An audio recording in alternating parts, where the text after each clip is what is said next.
जय हिंद। आप सभी का सिद्धार्था सर यूट्यूब चैनल पर स्वागत है। आज की बड़ी खबर, भारत सरकार ने सरकारी कर्मचारियों के लिए नई पेंशन योजना लागू की है। उसको पूरा हम विस्तार से आपको समझाने वाले हैं। किस किस तरह से आप लोगों को लाभ मिलेगा, कितनी उम्र तक आपको नौकरी करनी होगी तो आपको क्या लाभ मिलेगा, क्या डीए मिलेगा, साथ में ये सारी विस्तार से बताने वाले हैं। दूसरी, क्या राज्य सरकारें भी इसे लागू करने वाली हैं या इसी के साथ कर चुकी हैं, तो सभी खबर को हम पूरा विस्तार से बताने वाले हैं। तो पहली बार अगर आप चैनल पर हैं तो सब्सक्राइब करिए, बेल बटन। हर छोटी बड़ी खबर आपको बताई जाएगी सटीक और सही। चलिए समझते हैं। प्रधानमंत्री नरेंद्र मोदी की अध्यक्षता में हुई कैबिनेट बैठक में लिया गया फैसला, कर्मचारियों की पेंशन की गारंटी।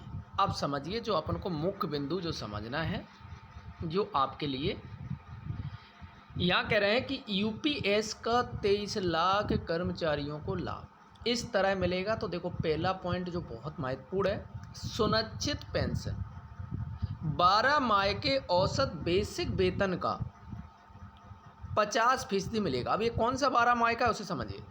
यूपीएस की तरह सरकारी कर्मचारियों के सेवानिवृत्त होने के पहले 12 माह की औसत बेसिक वेतन का 50% पेंशन के रूप में दिया जाएगा।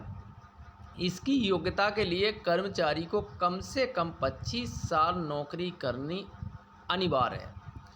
25 साल से कम लेकिन 10 साल से ज़्यादा की नौकरी होने पर पेंशन अनुपातिक रूप से कम हो जाएगी। तो देखिए, सीधी सी बात है, अगर आप 10 साल से कम करते तब तो आपको कोई भी इस योजना का लाभ नहीं मिलेगा।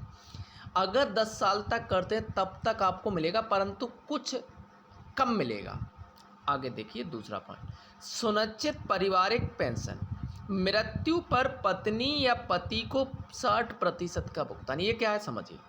सेवानिवृत्त कर्मचारी की मृत्यु के पश्चात फैमिली पेंशन की तरह पत्नी अथवा पति को 60% पेंशन दी जाएगी। इसकी गणना कार्यरत कर्मचारी की मौत के समय जो उसकी पेंशन बनेगी उस हिसाब से की जाएगी। तो देखिए, जो चाहे पत्नी अगर ड्यूटी कर रही हो चाहे पति, किसी एक की अगर मौत हो जाती है तो 60% मिलेगी। ठीक है, आगे देखिए।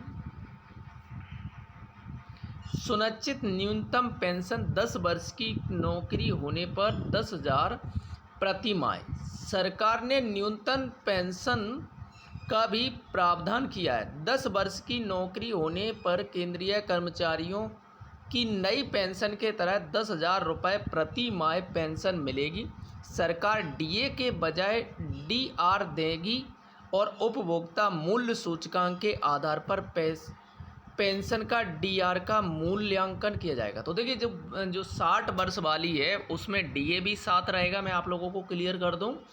और इसमें डीए साथ नहीं रहेगा अगर आप 10 वर्ष तक नौकरी छोड़ते हैं। दूसरी, सरकार ने ये कहा है कि अगर, और ये देखो मैं आपको बता दूं लागू कब हो जाएगी, 1 अप्रैल 2025 से लागू होगी। यूपीएस 2004 से सेवानिवृत्त हुए कर्मचारियों को एरियर मिलेगा, उनको भी एरियर मिलेगा जो हो गए हैं। अब सुनो, इसमें सरकार ने स्पष्ट किया है कि राज्य सरकारें चाहें तो इस योजना का लाभ दें अपने कर्मचारियों को या नहीं दें, ये उनके ऊपर डिपेंड है। तो अब राज्य सरकारों के हित में है कि वो अपने कर्मचारियों को देती है या नहीं। इस पर अगर कोई अपडेट आती है तो वो भी मैं सबसे पहले सटीक दूंगा। तो आप पहली बार चैनल से जुड़े हैं, सब्सक्राइब करिए, बेल बटन। और मैं आशा करता हूं कि आप लोगों को हर पॉइंट बहुत अच्छे से समझ में आया होगा। मैंने सब कुछ आपको बता दिया। Thank you.